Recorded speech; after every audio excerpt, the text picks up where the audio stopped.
Driver পদে আপনারা যারা নিয়োগ পরীক্ষায় অংশগ্রহণ করবেন তাদের জন্য আজকের এই ভিডিওতে থাকছে নিয়োগ পরীক্ষার সাজেশন প্রশ্ন প্যাটার্ন বিগত সালের প্রশ্ন নিয়ে বিস্তারিত আলোচনা। আশা করি ভিডিওটি প্রথম থেকে শেষ অবধি দেখবেন এবং চ্যানেলটি অবশ্যই সাবস্ক্রাইব করে আমাদের পাশে থাকবেন।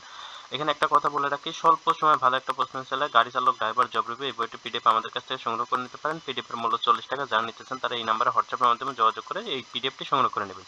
এই পিডিএফে প্রায় 50 পেজের মতন প্রিভিয়াস কোশ্চেন ব্যাংক দেওয়া আছে। মোটামুটি একটা ভালো আইডিয়া পাবেন। তবে কোন কোন বই পড়বেন, কোথায় থেকে পড়বেন, কি পড়তে হবে সব নিয়ে এই ভিডিওতে আলোচনা করা হবে এবং কোন কোন টপিকস পড়লে আপনি বিস্তারিত 100% কমন পাবেন এই বিষয় নিয়েও আমরা আলোচনা করব। তো চলুন প্রথমে আমরা একটা বিগত সালের প্রশ্ন সমাধান করি এবং কোন ধরনের প্রশ্ন আছে সেটা একটা আইডিয়া ডেভেলপ করি। সময় 60 মিনিট দেওয়া হয়, পূর্ণ মার্ক থাকে 40। এটা 2026 সালে একটা পরীক্ষা হয়েছিল। একটি দর্শনীয় স্থান আপনার ভ্রমণের অভিজ্ঞতা বর্ণনা করে 10টি বাক্য লিখুন। তাহলে আপনি এই ধরনের প্রশ্নগুলো কোনো বই থেকে আপনি কমন পাবেন না, মানে আপনার নিজের যে কমন সেন্স আছে সেটার উপর ডেভেলপ করে লিখতে হবে। কারণ আপনি কোথায় ভ্রমণ করছেন সেই বিষয়ে যে কোনো আপনি এই আপনার জীবনে কোথাও না কোথাও তো ভ্রমণ করছেন, সেই ভ্রমণের অভিজ্ঞতা বিষয়ে আপনাকে 10টা বাক্য নিজের মতন করে লিখে দিয়ে আসতে হবে। এগুলো মুখস্থ করলে আপনি কখনোই কমন পাবেন না, কারণ এই প্রশ্নটা আর রিপিট কখনোই হবে না, হয়তো অন্য কোনো প্রশ্ন আসতে পারে এখানে। এরপর আসি, নিয়মের যে কোনো 4টি প্রশ্নের উত্তর লিখুন। এই প্রশ্নগুলো রিপিট আসে, এগুলো আপনাকে যে কোনো বই থেকে ভালো করে পড়ে যেতে হবে। সমার্থক শব্দ লিখুন। অন্ধকার, এর সমার্থক শব্দ তিমির। বিপরীত শব্দ লিখুন। সুলভ, এর উত্তর দুর্লভ। উত্তর পরিবর্তন করুন। শিক্ষক বললেন কাল তোমাদের ছুটি থাকবে। এটা কি উক্তি পরিবর্তন? শিক্ষক বললেন যে আগামীকাল তোমাদের ছুটি থাকবে। এক কথায় প্রকাশ করুন। বাক্য সংক্ষেপে করুন, মানে এক কথায় প্রকাশ থেকে। অভিজ্ঞতার অভাব আছে যার, একে এক কথা বলা হয় অনভিজ্ঞ। অর্থ লিখে বাগধারা যোগে একটি বাক্য রচনা করুন, অর্থাৎ বাগধারা।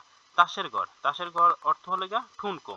এটা নিয়ে একটা বাক্য আপনার নিজের মতন করে লিখে দিয়ে আসতে পারবেন। এরপর আসি, write paragraph on your profession বা জব।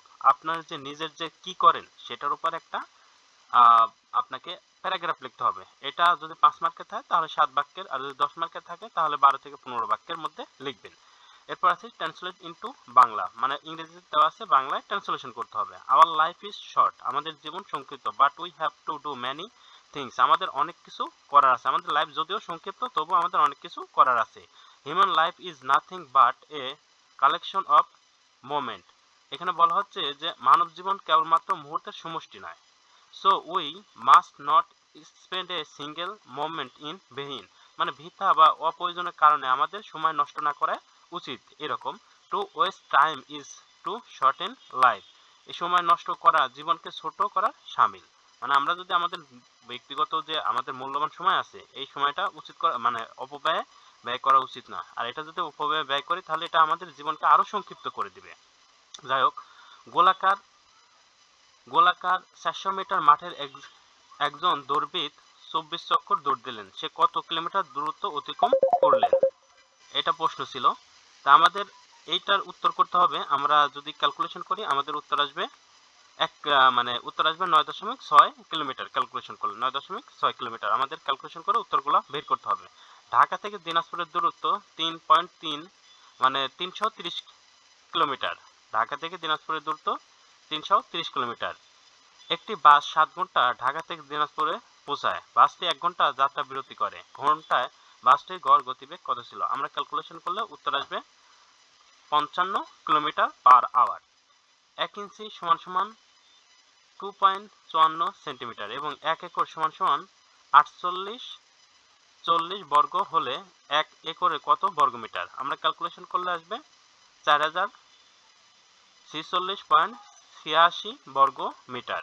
একটি বক্সের দৈর্ঘ্য 2 মিটার, প্রস্থ 1 মিটার, 1 মিটার 50 সেন্টিমিটার এবং এর উচ্চতা 1 মিটার হলে বক্সের আয়তন কত? আমরা ক্যালকুলেশন করলে উত্তর আসবে 3 বর্গ মিটার। এরপর টেকনিক্যাল প্রশ্ন, হাইব্রিড গাড়ি কি? এটা যারা ড্রাইভার প্রশ্নে পরীক্ষা দেবেন তাদের সবারই জানার কথা।